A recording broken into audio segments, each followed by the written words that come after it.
हम स्टार्ट करते हैं करंट इलेक्ट्रिसिटी लेक्चर सीरीज में लेक्चर नंबर 3। यहाँ पर हम resistivity of various material study करने वाले हैं। तो हम यहाँ पर रेजिस्टिविटी और रेजिस्टेंस की बारे में बात करेंगे। So all materials are classified as conductor, insulator and semiconductor depending on the resistivity. तो ये रेजिस्टिविटी होती है जिसके बेसिस पर हम किसी भी मटेरियल को कंडक्टर, इंसुलेटर और सेमीकंडक्टर में हम क्लासिफाई करते हैं। ठीक है। जो मेटल्स होते हैं हमारी, उनकी लो रेजिस्टिविटी होती है और उनकी रेंज होती है लाइक 10⁻⁻8 से 10⁻�6। ओके। इंसुलेटर होते हैं फॉर एग्जांपल सेरामिक, रबर और प्लास्टिक। इनकी रेजिस्टिविटी क्वाइट हायर होती है 10⁻5 टू 10⁻16। तो आप देख सकते हैं यहाँ पर ह्यूज डिफरेंस है रेजिस्टिविटी में। जिनकी रेजिस्टिविटी हायर होती है वो इंसुलेटर की तरह बिहेव करते हैं क्योंकि इनकी कंडक्टिविटी बहुत ही लो होती है। अब यहाँ पर एक टेबल दिया हुआ है जिसमें मटेरियल्स की रेजिस्टिविटी ओम मीटर में दी हुई है एट 0 डिग्री सेंटीग्रेड। अब यहाँ पर देखेंगे these are conductors and these are semiconductors and these are insulator. So resistivity सबसे कम होगी कंडक्टर्स की, मीडियम में आपका सेमीकंडक्टर्स आ रहा है और बहुत हाई होगी इंसुलेटर्स की। तो ये देखेंगे इंक्रीजिंग ऑर्डर में लिखा हुआ है। सिल्वर की रेजिस्टिविटी है 1.6 इंटू 10⁻⁻8 एंड यूनिट क्या होगी, ओम मीटर। देन कॉपर पर आ जाएंगे 1.7 इंटू 10⁻। अब देखेंगे कि कॉपर की रेजिस्टिविटी ज्यादा है और सिल्वर की कम है। तो जिसकी रेजिस्टिविटी कम होगी तो उसका रेजिस्टेंस कम होगा और उसकी कंडक्टिविटी ज्यादा होगी, यानी कि silver is a better conductor than copper. Okay. Then further हम नीचे आएंगे इस टेबल में, यू विल ऑब्जर्व कि एल्यूमिनियम की भी इंक्रीज हो रही है। Then tungsten, then iron. Iron की कितनी है, 10 इंटू 10⁻8। तो आप यहाँ पर देखेंगे कि रेजिस्टिविटी इंक्रीज हो रही है और हम सिमिलरली बोल सकते हैं कि कंडक्टिविटी इज 1 अपॉन रेजिस्टिविटी। तो रेजिस्टिविटी इंक्रीज होगी तो कंडक्टिविटी डिक्रीज होगी। तो बेटर कंडक्टर आप इस सीरीज में देख सकते हो। सबसे बेस्ट कंडक्टर इस सीरीज के अंदर सिल्वर है, उसके बाद कॉपर आएगा, एल्यूमिनियम आएगा, टंगस्टन आएगा। तो आप बोल सकते हो कि जो बेस्ट कंडक्टर है वो टॉप पर होंगे और जो थोड़े से वीक कंडक्टर हैं वो सीरीज में डाउन साइड पर होंगे। बात आती है सेमीकंडक्टर्स की। सेमीकंडक्टर की यहाँ पर रेजिस्टिविटी देख सकते हैं 3.5 इंटू 10⁻⁵ से सिलिकॉन यानी कि 2300 तक वेरी कर रही है। और इंसुलेटर की अगर हम देखें रेंज, तो वाटर को इंसुलेटर की तरह कंसीडर किया हुआ है। इट्स अराउंड 10⁻⁵ और यहाँ पर देख सकते हैं 10⁻16। तो इस रेंज में जिनकी रेजिस्टिविटी होती है वो क्या होते हैं, इंसुलेटर कहते हैं। अब बात करते हैं हम रजिस्टर्स। रजिस्टर्स हमारे इलेक्ट्रॉनिक डिवाइसेस में यूज किए जाते हैं। दो टाइप के रजिस्टर होते हैं, wire bound resistors and carbon resistors. Wire bound resistors कैसे बनते हैं, they are made by winding the wires of alloy. Alloy कौन से यूज करते हैं, नाइक्रोम, कॉन्स्टेंटन एंड मैंगनीन। इस टाइप के हम अलॉय यूज करते हैं।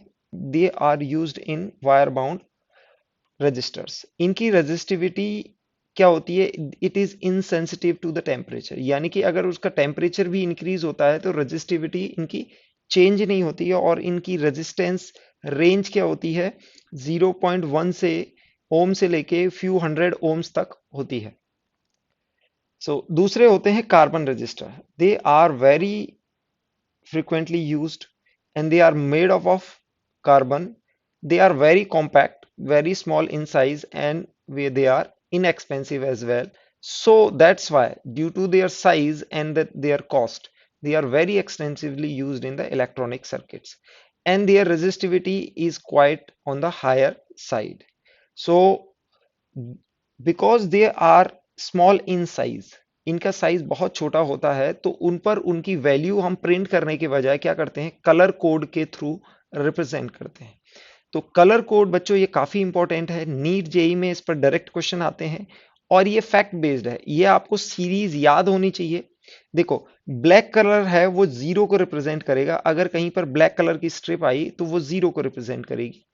ठीक है। और यहां पर ये जीरो का मतलब 10⁻0 भी होता है। अगर मल्टीप्लायर की जगह कैसे यूज होता है, आई विल शो यू। देखिए यहां पर एक रजिस्टर हमने ले रखा है, यहां पर एक लाइन है येलो लाइन, दूसरी है वॉयलेट लाइन, थर्ड है ब्राउन लाइन और फोर्थ है गोल्ड लाइन। तो बच्चों पहली जो लाइन होती है वो क्या है, पहला डिजिट रिप्रेजेंट करती है, दूसरी लाइन दूसरा डिजिट रिप्रेजेंट कर रही है। तो यहां पर ये क्या होता है, ये टेंस हो जाती है और ये यूनिट हो जाती है। लाइक वॉयलेट के करस्पॉन्डिंग आप देखेंगे, वॉयलेट के करस्पॉन्डिंग कितना आ रहा है, वॉयलेट के करस्पॉन्डिंग 7 आ रहा है, दिस इज 7। येलो के करस्पॉन्डिंग आप देखेंगे, येलो के करस्पॉन्डिंग 4 आ रहा है, तो इट इज 47। थर्ड लाइन को हम बोलते हैं मल्टीप्लायर। मल्टीप्लायर का क्या मतलब है कि जैसे यहां पर आ रहा है ब्राउन, ब्राउन का नंबर है 1, यानी कि ये थर्ड जो लाइन है दैट इज द 10 की power 1, it is the multiply by 10 की पावर 1, 1 रिप्रेजेंट फॉर ब्राउन। और फोर्थ लाइन आती है टॉलरेंस की। तो यहां पर टॉलरेंस सिर्फ हम तीन यूज करते हैं, गोल्ड, सिल्वर और नो कलर। अगर कोई कलर नहीं है यहां पर फोर्थ में तो टॉलरेंस 20% होगी। अगर यहाँ पर सिल्वर कलर है तो आपकी 10%, अगर गोल्ड कलर है तो आपकी 5%। तो यहाँ पर गोल्ड है तो ये कैसी होगी, ±5% टॉलरेंस बोलते हैं। तो हमारा टोटल आप देखेंगे कि यहाँ पर रेजिस्टेंस कितना हो जाएगा, resistance will be 4, first digit, second digit is 7, third digit is 1, that's why the multiply will be 10 to power 1, और इसका टॉलरेंस होगा उसको प्लस माइनस में लिखते हैं, दैट इज 5%। इस तरह इसकी रेजिस्टेंस वैल्यू रिप्रेजेंट की जाती है through the various coloured lines. और कलर्ड कोड बच्चों ये आपको याद होने चाहिए, आप देखेंगे कि नीट और जेई में डायरेक्ट क्वेश्चंस आए, ठीक है। दूसरा आप देख रहे हैं यहाँ पर 3 रेड लाइंस हैं और फिर आपके पास एक सिल्वर लाइन है, यहाँ पर लिख दे रखा है। अच्छा, यहाँ कलर कोड में देखेंगे कि रेड क्या रिप्रेजेंट कर रहा है, 2 रिप्रेजेंट कर रहा है। तो आप देखेंगे फर्स्ट ये आपकी टेंस आ जाएगी, दूसरी आपकी यूनिट आ जाएगी तो इट इज 22, थर्ड भी रेड है तो ये मल्टीप्लायर को यानी कि 10 की पावर 2 को रिप्रेजेंट कर रही है क्योंकि 2 रिप्रेजेंट फॉर रेड। ओके, ये आ गया। अब सिल्वर को हमने क्या बोला है कि सिल्वर इज 10%, तो ये हो जाएगा 10%। तो इसका रेजिस्टेंस कितना होगा, रेजिस्टेंस इज 22 इंटू 10 पावर 2 यानी कि 2200 और ओम में आएगा। ओके, और प्लस माइनस 10% इसकी टॉलरेंस हो जाएगी। ओके, उसके बाद हम डायरेक्ट क्वेश्चन देख सकते हैं। कलर कोड के ऊपर कुछ प्रीवियस ईयर में आए हुए क्वेश्चन देखते हैं। यहाँ पर देखिए नीट 2020 में आया हुआ क्वेश्चन है, यहाँ पर सीधे कलर कोड दे रखा है आपको। This is violet, sorry yellow, violet, brown and gold, 4 लाइनें दे रखी हैं और पूछा हुआ है value of the resistance and tolerance respectively. तो बच्चों ऐसे क्वेश्चंस को करने के लिए मैं आपको ट्रिक बताता हूँ, आप ये याद करेंगे, बीबी राव जी, यानी कि ये आएगा ब्लैक, ब्लैक से स्टार्ट होगा, और ब्राउन, ब्राउन, बीवी रॉय जी, बीवी जी, और यहाँ पर व्हाइट, गोल्ड, सिल्वर और एक्स का मतलब है नो कलर। तो आप कंटिन्यूस लिखते जाएंगे 0 1 2 3 4 5 6 7 8, आप बीवी राव जी, बीवी जी, ठीक है, ये याद कर लेंगे और इसको आप सेपरेट याद कर लेंगे, व्हाइट, गोल्ड, सिल्वर और क्रॉस का मतलब है नो कलर। तो दिस इज 0 1 2 3 4 5 6 7 8 एंड 9। अब गोल्ड, सिल्वर और नो कलर ये टॉलरेंस में यूज करते हैं या मल्टीप्लायर में यूज करते हैं। ओके, अगर इनको मल्टीप्लायर में यूज करें तो ये -1 पावर पावर होती है और ये -2 पावर होती है, 10 पावर -2। ओके, और ये नो कलर, यहाँ सिर्फ ये तीनों टॉलरेंस में यूज किए जाते हैं या फिर मल्टीप्लायर में यूज किए जाते हैं। तो देखते हैं कैसे क्वेश्चन दिया हुआ है। तो बच्चों अभी हमने ये क्वेश्चन किया था, एनसीईआरटी में गिवन क्वेश्चन था। येलो के लिए हम क्या यूज करेंगे, देखो ये 4 है, सीधे 4 एक आ जाएगा 4। दूसरा होगा आपका वॉयलेट, वॉयलेट के लिए आप देख सकते हैं 7 आ रहा है, आप यहाँ पर वॉयलेट से कंसीडर कर सकते हैं, दिस इज 7। ओके, एन, अब मल्टीप्लायर आता है, इसमें ब्राउन दे रखा है, तो ब्राउन के लिए आप देखेंगे इट इज 10 पावर 1। ओके, तो ये क्या आ जाएगा 470। ओके, ये आ जाएगा ब्राउन। अब उसके बाद आप देखेंगे गोल्ड, गोल्ड का टॉलरेंस कितना है 5%, तो 5% आ जाएगा, सो this will B this ohm plus 5%। ये ऐसे आप निकालेंगे और आपका आंसर डी हो जाएगा सिंपली। आपको सीधे कलर कोड याद होने चाहिए। दूसरा क्वेश्चन करेंगे, carbon resistor of 47 plus minus 4.7 kilo ohm to be marked with rings of different colour identification, colour code sequence क्या होगा। तो बच्चों देखो यहाँ पर प्लस माइनस कितना है, तो प्लस माइनस को क्या करेंगे 4.7 अपॉन 47, तो इंटू 100 आप ये देखेंगे इट इज 10%। 10% हो जाएगा। तो you will say 47 plus minus 10% into kilo ohm. Kilo ohm हो जाएगा। आप इसको क्या लिखेंगे, this is 47 into 10 to the power 3 ohm and plus minus 10%। तो आप देखेंगे पहला 4 है, 4 के लिए आपका कौन सा आएगा, देखो 4 के लिए आपका ये आएगा येलो, तो यहाँ पे हो जाएगा आपका येलो। 7 के लिए आप देखेंगे वॉयलेट हो जाएगा, वॉयलेट हो जाएगा। 10 की पावर 3 के लिए आप देखेंगे, 10 की पावर 3 के लिए मल्टीप्लायर क्या है, 10 की पावर 3, तो ये ऑरेंज हो जाएगा, ऑरेंज हो गया। प्लस माइनस 10% के लिए आप देखेंगे सिल्वर हो जाएगा, तो यहाँ पर आप देख सकते हैं सिल्वर। तो yellow violet orange silver, yellow violet orange silver, B answer हो जाएगा आपका क्लियरली। तो इस तरह से अगर आपको ये सीक्वेंस याद है तो आप इन क्वेश्चंस को डायरेक्ट कर सकते हैं। अब आगे क्वेश्चन पूछा हुआ है, identify the set of all three material good conductor of electricity. तो metals are the good conductor of electricity, आप देखेंगे कॉपर, सिल्वर और गोल्ड, ये ऑप्शन हो जाएगा, these are the good conductor of electricity. अब यहाँ पर दिया हुआ है एक क्वेश्चन, ये आपके जेई में आया हुआ क्वेश्चन है, जेई 2019 में आया है। A register of 200 ohm has a certain color code if one replaces the red color by green code and the new resistance। तो आप देखते हैं कि रेड, रेड के लिए जो रहता है वो 2 रहता है। अब रेड को आपने ग्रीन से रिप्लेस कर दिया, तो आप देखेंगे ग्रीन का मतलब क्या है, 5 है, तो आपने 2 को 5 से रिप्रेजेंट कर दिया, तो ये 200 था। तो अगर आपको इसको ग्रीन से आप रिप्लेस कर देंगे तो ये आपका 500 बन जाएगा, तो आपका आंसर 500 हो जाएगा। ओके, तो आपने क्या करना है कि टू को आपने 5 से रिप्लेस कर देना है। फिर से आप देखो, यहां पर देखो यह आ रहा है रेड, रेड का मतलब आप देखेंगे तो यहाँ पर 2 आता है। रेड को आप याद भी कर सकते हैं, बीवी राव से 2 आ जाएगा, तो रेड स्टैंड्स फॉर 2, तो ये 2 हो गया। एंड वॉयलेट स्टैंड्स फॉर 7, आप देखेंगे यहाँ पर वॉयलेट को 7 पर रिप्रेजेंट किया हुआ है, 7, violet stands for 7। And orange stands for I suppose 3, orange को आप देखेंगे it is 3। Okay, 3 it means multiplier होगा 10 की पावर 3, और सिल्वर में आप देखेंगे प्लस माइनस 10% हो जाएगा। सो आप इसको बोल सकते हैं 27 किलो ओम प्लस माइनस 10%। तो आपको ये सीक्वेंस याद है तो क्लियरली आपका आंसर बी हो जाएगा। तो ये जेई में आए हुए क्वेश्चन है। तो नेक्स्ट क्वेश्चन में, carbon resistance has a colour code, what is the value of the resistance. अब यहाँ पर ग्रीन दे रखा है, green stands for 5, orange stands for 3 and yellow stands for, yellow हम देखेंगे बीवी Rao ji, yellow stands for 4। Okay, तो ये मल्टीप्लायर हो गया, ये हो जाएगा 53 इंटू 10 की पावर 4 ओम। ओके, गोल्डन है तो 5% हो जाएगा, तो आप इसको बोल सकते हो 530 किलो ओम बोल सकते हैं, प्लस माइनस 5%। तो सीधे सीधे ऑप्शन मिल जाता है आपका, ऑप्शन क्या हो जाएगा, ए ऑप्शन हो जाएगा। तो इस तरह से आप रेजिस्टेंस के क्वेश्चंस को टैकल कर सकते हैं। रेजिस्टिविटी स्टडी करने के बाद और कलर कोड स्टडी करने के बाद हम देखते हैं कि रेजिस्टिविटी का टेम्परेचर डिपेंडेंस क्या होता है। मटेरियल्स की रेजिस्टिविटी टेम्परेचर डिपेंडेंट होती है। Over a limited range of temperature we can write by this equation. हम ये रख सकते हैं किसी भी टी टेम्परेचर पर रेजिस्टिविटी है वो क्या होगी, किसी भी टी नॉट टेम्परेचर की resistivity 1 plus alpha into delta T. यानी कि डेल्टा टी क्या होगा कि अगर टी नॉट की पता है और टी टेम्परेचर पर निकालनी है तो ये टी नॉट पर रेजिस्टिविटी आ जाएगी और ये टी टेम्परेचर पाएगी। तो आप ये देखेंगे, लेट से रो नॉट क्या है, रो नॉट है आपकी रेजिस्टिविटी या टी नॉट टेम्परेचर। तो अगर आपको टी टेम्परेचर पर निकालनी है तो उसको रो टी बोलेंगे एट टी टेम्परेचर।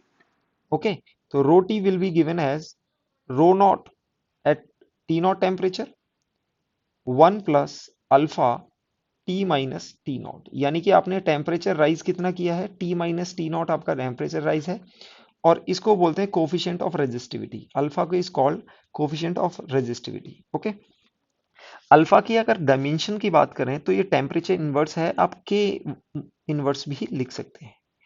अब बात आती है अल्फा की। अब alpha is positive for metals. Metals क्या होते हैं, जनरली कंडक्टर्स होते हैं।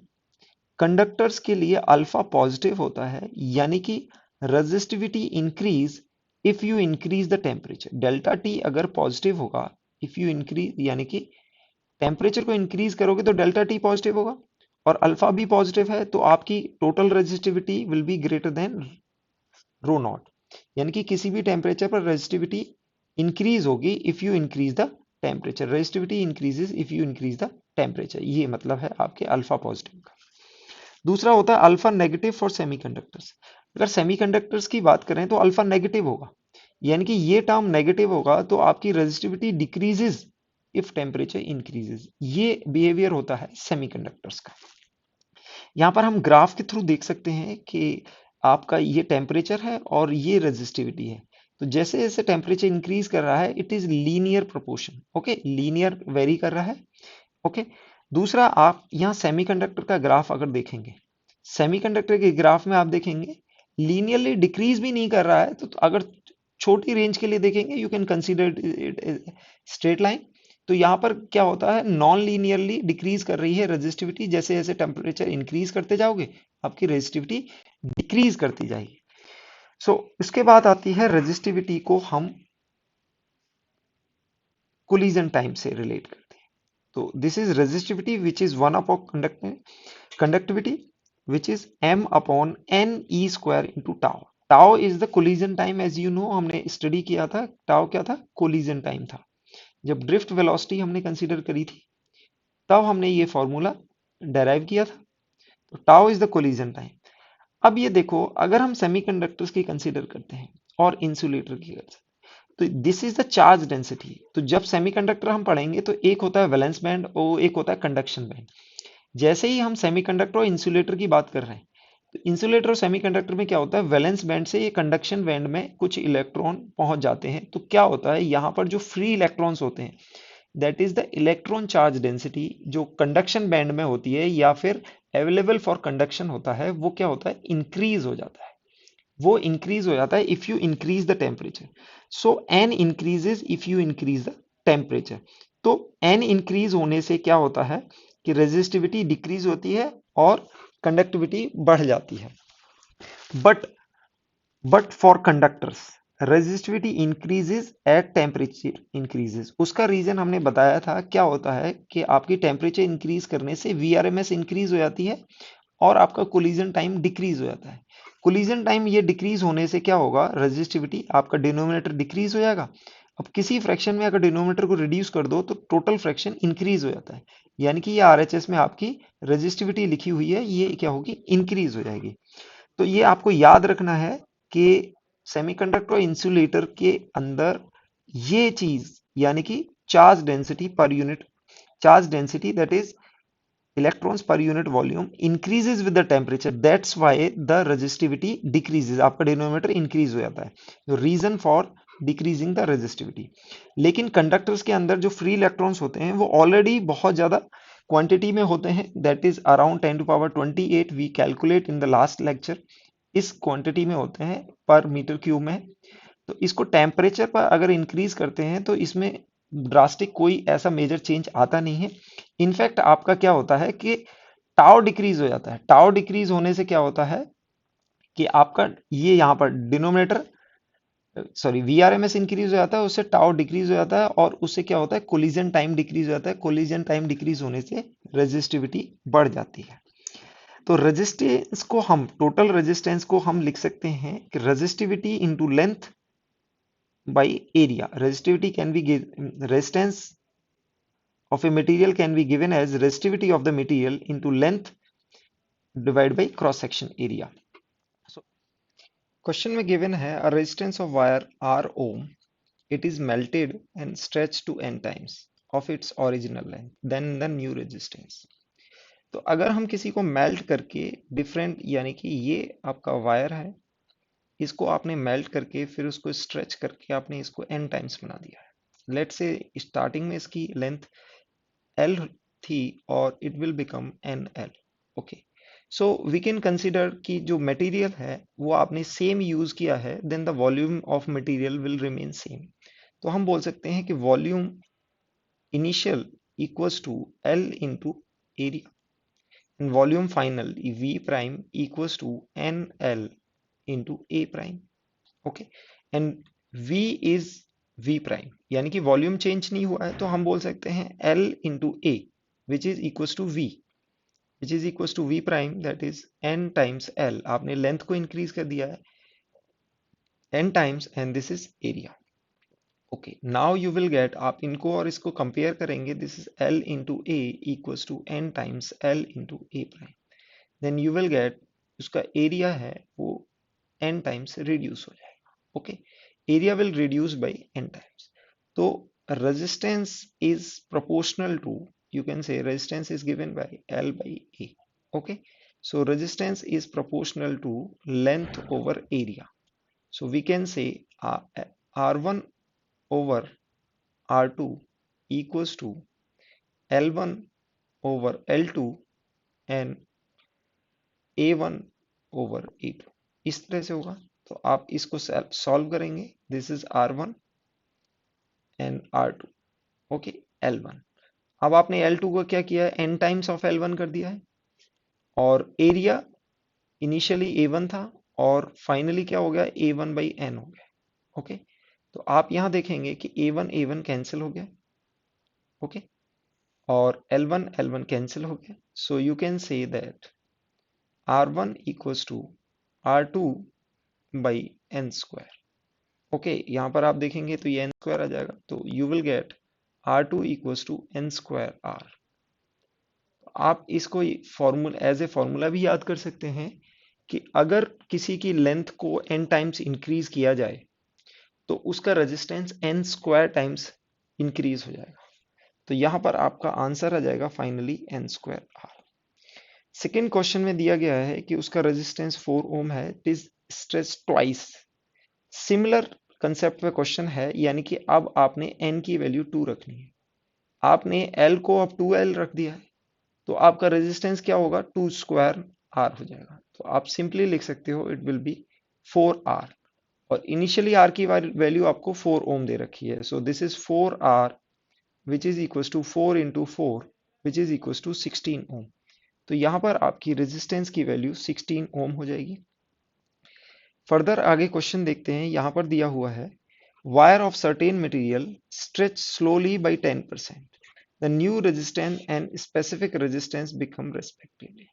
तो बच्चों पहले तो हम स्पेसिफिक रेजिस्टेंस को जानते हैं, resistance is given bye resistivity into length upon area. Specific resistance क्या होता है, of unit length, resistance of unit length, आपकी एल को यानी कि यूनिट लेंथ से रिप्लेस कर दें और एरिया को भी आप यूनिट एरिया से रिप्लेस कर दें। ओके, यूनिट एरिया यानी कि लेंथ को भी 1 पुट कर दें तो आपकी specific resistance equals to the resistivity. So resistivity does not change if you change the length और एरिया। ओके, तो आपका पहले स्पेसिफिक रेजिस्टेंस सेम आने वाला है, तो ये आपका आंसर ए और डी में से होगा। दूसरा, आपने 10% चेंज किया है, तो if you know this R equals to L by A, आप इसमें परसेंटेज चेंज का लगा सकते हैं। आप you can write this delta R by R is given by, ये रेजिस्टिविटी, आप ये कह सकते हैं रेजिस्टिविटी तो कांस्टेंट होगी, so it will zero, you can write delta L by L plus, okay, it will be minus delta A by A. ये कैसे आता है, एरर एनालिसिस से आता है। अगर हम r इक्वल्स टू कुछ k times l into A की पावर -1 करते हैं, तो delta R by R, k constant है, तो यहां पर हो जाता है delta L by L plus जो भी पावर होती है -1 into delta A by A. हमने ये एरर एनालिसिस में ये पढ़ा था। तो यहां पर देख सकते हैं कि दिस इज, अगर इसको 100 से मल्टीप्लाई कर दें equation, so this will be percentage change in R equals to percentage change in L minus percentage change in A, ये हो जाएगा। तो यहाँ पर आगे आप कैसे सॉल्व करेंगे, आगे आप सॉल्व करेंगे, परसेंटेज चेंज कितना आ रहा है आर में, 10%, तो this will be percentage change in R, length में 10% आया सॉरी, तो 10% को हम लिखेंगे this is 10। Okay, then specific resistance आपका दूसरा क्या है, लेंथ में अगर 10% का चेंज आएगा तो आपका वॉल्यूम क्या होता है, वॉल्यूम कांस्टेंट होता है, volume equals to length into area. तो वॉल्यूम में चेंज नहीं आया है, अगर आपका लेंथ क्या होगा, लेंथ अगर इंक्रीज होगा तो एरिया आपका डिक्रीज होगा। So delta L by L plus delta A by A, ये हमेशा जीरो रहेगा क्योंकि वॉल्यूम आपका कांस्टेंट है। It will be equals to delta V by V, ये कांस्टेंट होगा। तो अगर लेंथ को आपने 10% इंक्रीज किया है तो आपका एरिया क्या होगा, 10% डिक्रीज हो जाएगा। तो this is minus times this is minus of 10%, यानी कि एरिया में -10% हुआ है। सो यू विल गेट 20%, 20% चेंज होएगा। तो आर आपका क्या हो जाएगा, आर प्लस 0.2 आर, तो आपका 1.2 आर के इक्वल हो जाएगा। तो आपका क्या होगा, 1.2 आर के आसपास पहुंच जाएगा। सो इट विल बी अप्रॉक्स, आपका डी आंसर होगा। ओके, नेक्स्ट क्वेश्चन में देखेंगे, यहां पर दिया हुआ है cylindrical wire increase by 100%। 100% increase की गई है, यानी कि उसको हम बोल सकते हैं कि लेंथ को आपने 2L कर दिया है। तो हमने बताया था कि अगर लेंथ को 2L करें तो आपका रेजिस्टेंस क्या होगा, 2 स्क्वायर आर हो जाएगा, यानी कि 4R हो जाएगा। Okay, they are asking due to consequent decrease in diameter, diameter में डेफिनेटली डिक्रीज होगा क्योंकि एरिया आपका, जब भी आप लेंथ को इंक्रीज करेंगे आपका डायमीटर क्या होगा, डिक्रीज हो जाएगा। डायमीटर डिक्रीज होगा तभी तो लेंथ इंक्रीज होगी, क्योंकि वॉल्यूम आपका क्या है, कांस्टेंट है। लेंथ को डिक्रीज करोगे, सॉरी लेंथ को इंक्रीज करोगे तो एरिया डिक्रीज होगा। तो आपने ये याद करना है, अगर लेंथ n टाइम्स करेंगे तो आपका r क्या होगा, n स्क्वायर टाइम्स हो जाएगा। ओके, तो यहां पर पूछा गया है change in resistance. Change in resistance कितना है आपका, पहले कितना था, आर था, आर से क्या हो गया, 4R हो गया। तो डेल्टा आर कितना होगा, delta R will be 3R, that is 300% change आएगा। तो आपका इस तरह से आंसर हो जाएगा डी। ओके, नेक्स्ट क्वेश्चन में दिया हुआ है, uniform wire of length L, radius R है, resistance of 100 ohm, recast into wire of radius. यानी कि आपने रेडियस को रिड्यूस किया है, रेडियस को आपने रिड्यूस किया है r/2 से। तो हम बोल सकते हैं कि area is proportional to R square. So area will become r/2 by whole square, यानी कि ये a² बाई 4 हो जाएगा। Area is proportional to R square, तो आपका एरिया क्या हो जाएगा, area A prime will be a/4। अगर आपने रेडियस को हाफ किया है तो आर स्क्वायर के प्रोपोर्शनल होता है एरिया, तो स्क्वायर से आर a/4 हो जाएगा। अगर आपका a/4 अगर एरिया हुआ है तो लेंथ क्या हो जाएगी आपकी, 4 टाइम्स हो जाएगी, because you know volume equals to length into area. अगर आप एरिया को 4 टाइम्स से डिवाइड करते हो तो लेंथ को आपको 4 टाइम से मल्टीप्लाई करना होता है to make the volume constant. Volume को कांस्टेंट बनाएंगे तो आपको लेंथ से 4 टाइम से मल्टीप्लाई करना पड़ेगा। तो आप यहां पर देख सकते हैं लेंथ को 4 टाइम्स इंक्रीज किया गया है, तो आपका रेजिस्टेंस क्या होगा, 4 स्क्वायर टाइम्स इंक्रीज हो जाएगा। R prime will be 16R। तो इनिशियली आपका आर क्या दे रखा है, 100 ओम। तो आपका finally R prime will be equals to 16R, that is 16 into 100, 1600 ohm. ये आपका आंसर हो जाएगा। एक ही क्वेश्चन पर आप देख सकते हैं, एक ही फॉर्मेट पर सारे क्वेश्चन बेस्ड है कि अगर आप लेंथ को n टाइम्स इंक्रीज करते हो तो आपका रेजिस्टेंस क्या होगा, रेजिस्टेंस आपका n स्क्वायर टाइम्स हो जाएगा। तो आप इसको बहुत अच्छे से याद कर लें, ये जेई और नीट दोनों में ये कंसेप्ट यूज किया हुआ है। ठीक है, आगे क्वेश्चन देखो, आगे क्वेश्चन में दिया हुआ है, a copper wire is stretched to make 0.5% longer. अब इसकी delta L by L is 1/2%। Okay, ये देखना है। यहां पर क्या हुआ है, percentage change in electrical resistance if the volume remains unchanged. तो बच्चों पहले ये देखो, अगर वॉल्यूम है तो हम इसको लिखते हैं L इंटू ए। तो वॉल्यूम को चेंज अगर जीरो है तो delta V by we can be written as delta L by A L plus delta A by A. Okay, volume change क्या है, जीरो है, तो ये जीरो के इक्वल आ जाएगा। अब यहां से आप निकालेंगे डेल्टा एल बाई एल क्या होगा, it is minus times delta A by A. इस इक्वेशन से ही आ जाएगा, क्योंकि हमने इसको जीरो के इक्वेट कर दिया, इन दोनों का सम जीरो है। तो डेल्टा एल बाई एल क्या आ जाएगा, माइनस टाइम्स डेल्टा एल। दूसरा, हम अगर रेजिस्टेंस को देखें, resistance can be given as resistivity L by A. तो इसको बोल सकते हैं रेजिस्टिविटी लेंथ इंटू एरिया की पावर -1। तो यहाँ पर डेल्टा आर बाई आर, ये फॉर्मूला अगर आप देखना आपको ये समझ में नहीं आ रहा है तो आप इसको याद भी कर सकते हैं। It is delta L by L minus times delta A by A, क्योंकि ए की पावर क्या है यहाँ पर -1 है, इसलिए यहाँ पर माइनस आता है। अगर यहाँ पर -2 होती तो ये -2 आता है, यहाँ पर ये मल्टीप्लाई फैक्टर में आता है। Okay, so this will become delta R by R, okay, delta L by L, delta L by L. आप देख सकते हैं -a/a, ये किसके इक्वल है? डेल्टा एल बाई एल के। तो हमारे पास ये भी डेल्टा एल बाई एल आ जाएगा। ये पूरा फैक्टर आप देखेंगे -a/a किसके इक्वल है यहाँ पर, यहाँ इससे कंपेयर करेंगे क्योंकि वॉल्यूम को constant delta L by L आएगा। तो it will become 2 times delta L by L. Okay, तो यानी कि हम बोल सकते हैं delta L by R equals to 2 times delta L by L. 100 से मल्टीप्लाई करेंगे तो ये परसेंटेज चेंज दे देगा। तो आप ये कह सकते हैं कि डेल्टा आर में जो चेंज होना है, percentage change in R equals to 2 times percentage change in L. तो परसेंटेज चेंज कितना है यहाँ पर? 0.5%।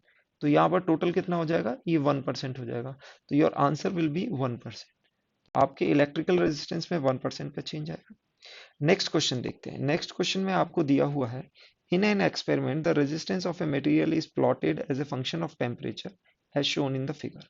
आप यहाँ देख सकते हैं ये लॉग है और ये 1/t² है। सो यू कैन से, यहाँ पर देख सकते हैं ये स्लोप नेगेटिव है।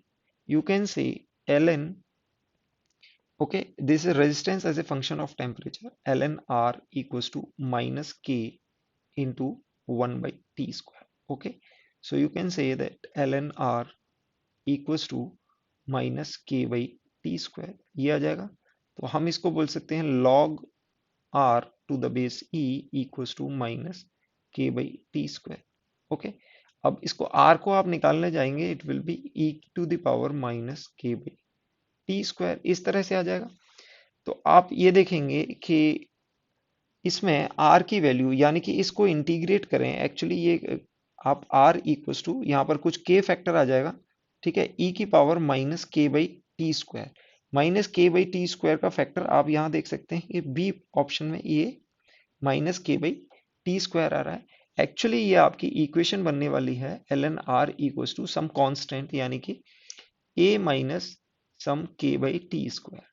इसको सॉल्व करेंगे तो आपको डायरेक्टली ये इक्वेशन मिल जाएगी। So you will get this equation e to the power, हम t0² को हम क्या मान सकते हैं? k मान सकते हैं। तो इसमें ये फैक्टर आना चाहिए, माइनस K/t² का आपको एक ही ऑप्शन मिल रहा है, you will get this equation. Otherwise आप इसको पूरा सॉल्व करें तो इस तरह से ये इक्वेशन सॉल्व करनी होगी and you will get the answer.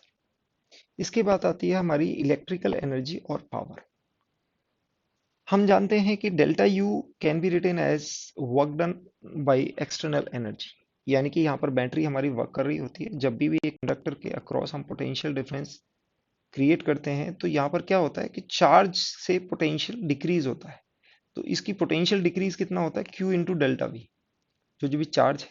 Q को हम क्या लिख सकते हैं? Current into T, I into T into delta V. तो ये जो पोटेंशियल डिक्रीज है, तो ये पोटेंशियल एनर्जी डिक्रीज है, ये क्या होता है? ये इंक्रीज इन काइनेटिक एनर्जी में जाती है।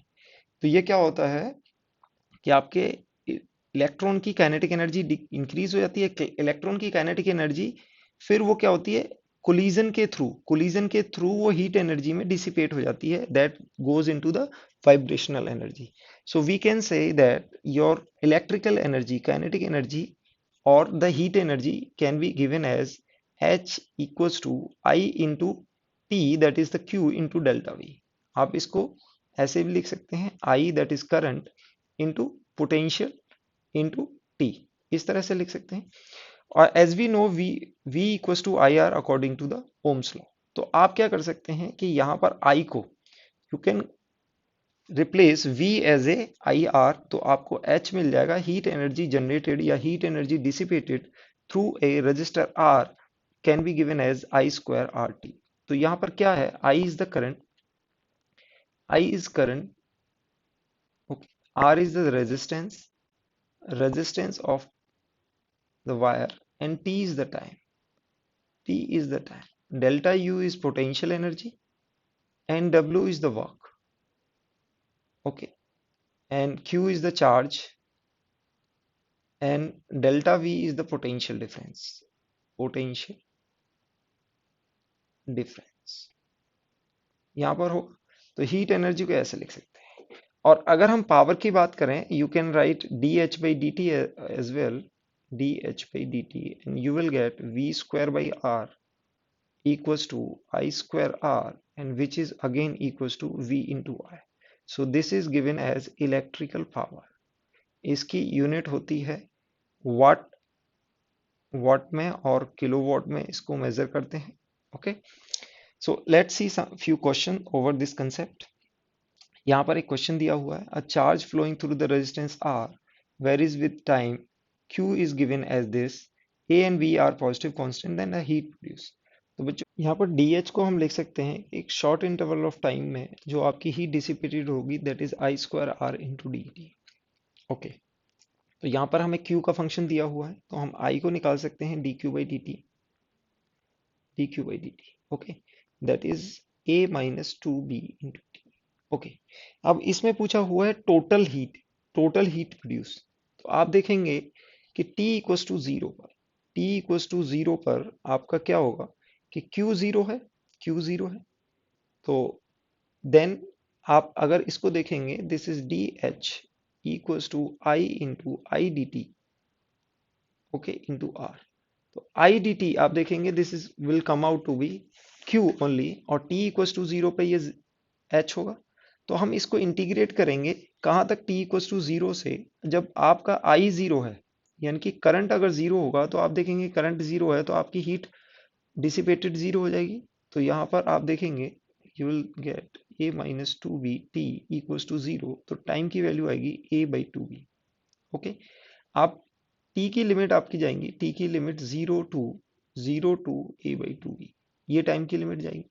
तो हम टोटल हीट निकालने के लिए हम क्या करेंगे, डी एच को इंटीग्रेट करेंगे zero to A by two B, और यहाँ पर आई को हम क्या लिखेंगे, I is equals to I square into R into D T, A minus two B T into R into D T.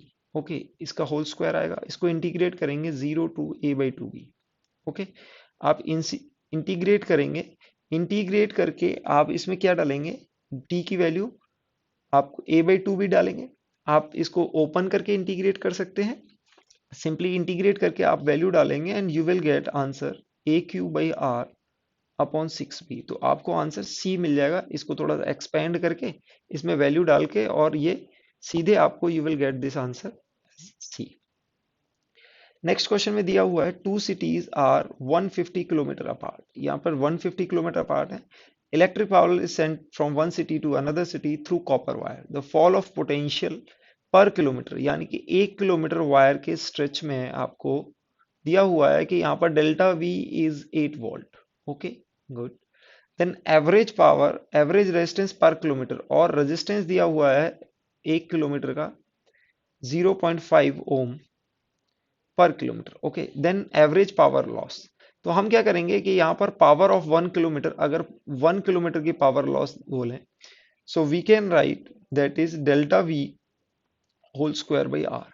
Delta V will be 64, okay, 8 square 64 1 by 2, that you will get 128 watt, and this is per kilometer। 1 kilometre में आपका कितना होगा, that would be 128 watt। अगर आप 150 kilometre में आप निकालें, that is power will be 150 into, that is heat dissipated into 128, so you will get 19.2 kilowatt।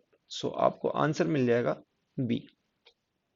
Next question में हमें वोल्टेज की बात करी है, voltage across A bulb rated 220 and 100 what drops is 2.5%। Bulb की रेटिंग की बात कर ले हैं, बल्ब की रेटिंग होती है पावर और वोल्ट की। ओके, यानी कि इस वोल्ट पर ऑपरेट करें तो इतनी पावर कंज्यूम करेगा, दैट इज 220 वोल्ट, और आपकी पावर दी हुई है 100। तो यानी कि पावर गिवन होती है और V गिवन होता है, तो यहां से हम R निकाल सकते हैं इस रिलेशन से, power is given by V square by R. तो हम बोल सकते हैं power into resistance is equals to potential across which the bulb is operated. ये हमारे पास रिलेशन आ जाएगा। आप इस रिलेशन से रेजिस्टेंस निकाल सकते हैं। सो आपको ये रेटिंग में क्या होता है, पावर दे रखी होती है और वोल्टेज दे रखा है। इस रिलेशन से आप कभी भी आप रेजिस्टेंस निकाल सकते हैं बल्ब का। अब इस क्वेश्चन में पूछा गया है कि अगर आपको इफ द वोल्टेज में अगर ड्रॉप आए तो पावर में ड्रॉप क्या आएगा। तो एज यू नो बल्ब का फिलामेंट तो चेंज होता नहीं है। अगर आपने बल्ब वोल्टेज चेंज किया तो पावर में हम सीधे रिलेट कर सकते हैं कि delta P by P plus delta R by R equals to 2 times delta V by V. ये 2 टाइम्स क्यों आया है, क्योंकि इसकी पावर 2 होती है, तो ये यहां पर आ जाएगा। अब डेल्टा आर बाई आर तो चेंज आना चाहिए, ये 0 है। सो आपने बोला है कि वोल्टेज को अगर आपने कितना चेंज किया है 2.5%, तो delta P by P into 100 equals to 2 times delta V by V into 100। Okay, and this is 2.5%, तो ये आपका कितना आ जाएगा, 2 इंटू 2.5%, 5%। तो आपका आंसर हो जाएगा 5%। 5% पावर में चेंज आएगा अगर आप वोल्टेज को चेंज करें तो। ओके, देन अगेन एक क्वेश्चन दिया हुआ है फ्यूज का। तो 5 ampere fuse wire can withstand a maximum of power of 1 what. यानी कि पावर आपको मैक्सिमम दे रखी है 1 वॉट की, और the ampere current I is given as 5 ampere. Okay, okay. Now the resistance of the wire. तो यहाँ पर आप पावर्स के रिलेशन से अब you can say that I square R is equal to the power, then resistance will be power over I square. Power आपको 1 what they रखी है और रेजिस्टेंस करंट दे रखा है 5 ampere, that is 5 into 5 25। So you will get resistance equals to 0.04 ampere. सो इस तरह से आप कैलकुलेट कर सकते हैं पावर के क्वेश्चंस को।